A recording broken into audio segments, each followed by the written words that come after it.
So if you get a problem like this, all lights flashing, all you have to do is put the steam knob on, and of course put the mug underneath. When it's all water will come out, the stop coming out the water, then will start flashing only these two lights, and then you just turn top the steam knob, and that's pretty much it. And after that, of course, it will go as it's supposed to. Just don't forget to put some cup underneath, because there will come some water out.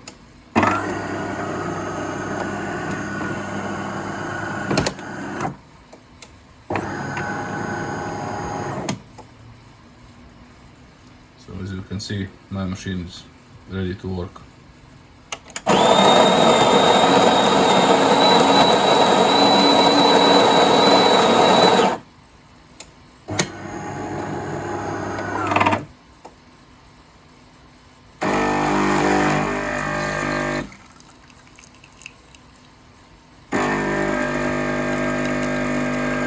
Yeah, simple as that. Thanks for watching, and see you in the next videos.